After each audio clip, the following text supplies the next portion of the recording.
Hi friends, నేను మోషే Dayan from సైనై heights.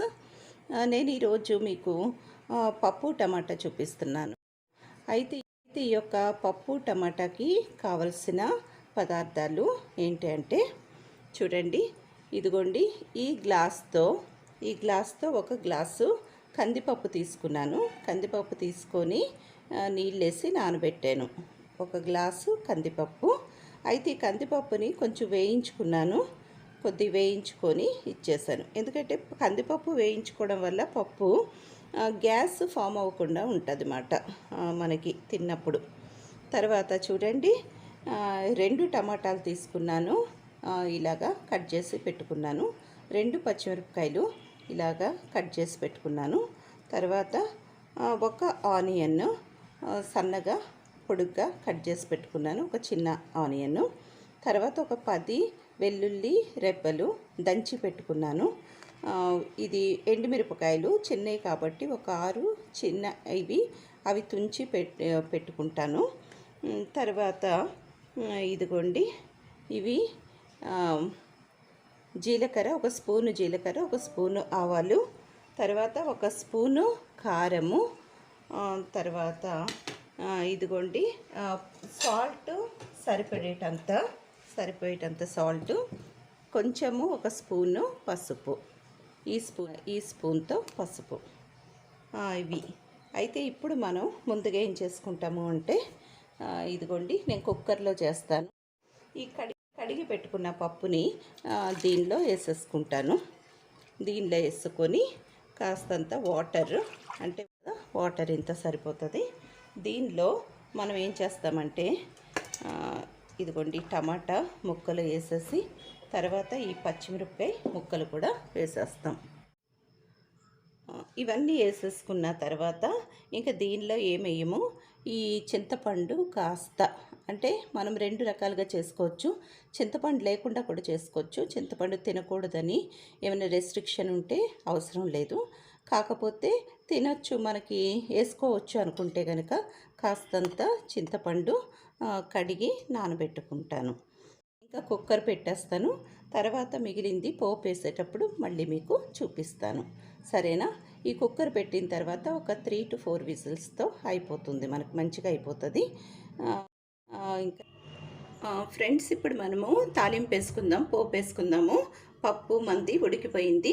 దీనిలో మొదటిగా మనము ఏం చేయాలంటే ఇదిగోండి, ఒక స్పూన్ ఆవాలు, ఒక స్పూను జీలకర్ర వేసుకుంటున్నాము. దీనిలో 2 స్పూన్స్ నూనె ఆయిల్లో వేసుకున్నాము, సరేనా? చూస్తున్నారు కదా. వేసుకున్న తర్వాత ఇదిగోండి, దీనిలో ఎండుమిరపకాయలు, వెల్లుల్లిపాయలు, తర్వాత కాస్తంత కరివేపాకు, ఉల్లిపాయ ముక్కలు. అంతే ఫ్రెండ్స్, ఇది అయిపోతుంది. ఇది వేగిపోతే ఈలోపు మనము దీనిలో ఉన్న ఇదిగోండి పప్పు కుక్కర్లో అయిపోయింది, రెడీగా ఉంది, ఉడికిపోయి.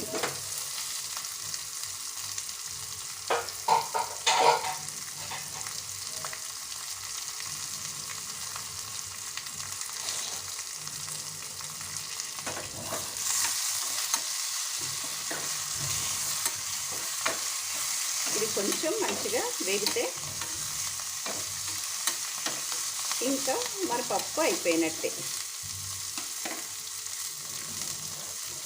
ఇదిగోండి, ఇది మీకు కనపడాలని చెప్పి ఇటువైపు తెచ్చాను. ఇదిగోండి పప్పు. దీనిలో మనం ఏంటంటే ఇది ఆప్షనల్.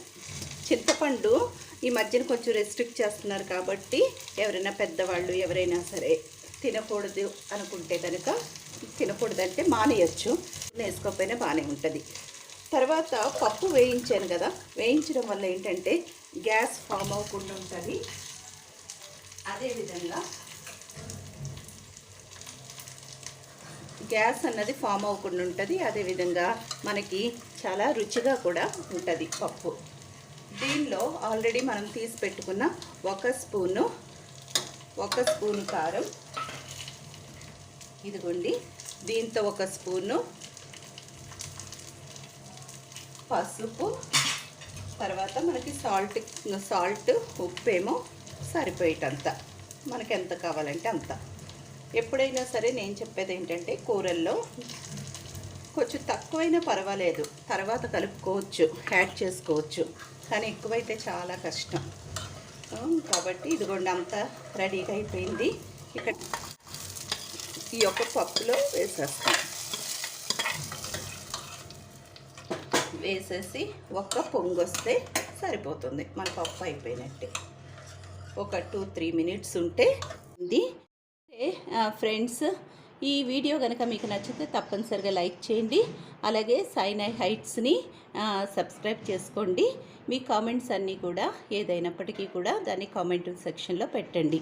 ఇంకా మీకు ముందుకి రెసిపీస్ కావలసిన అన్ని రెసిపీస్ కూడా నేను చేసి మీకు చూపిస్తా. సరే, మళ్ళీ ఇంకొక రెసిపీతో నేను మళ్ళీ మీ ముందుకి వస్తాను.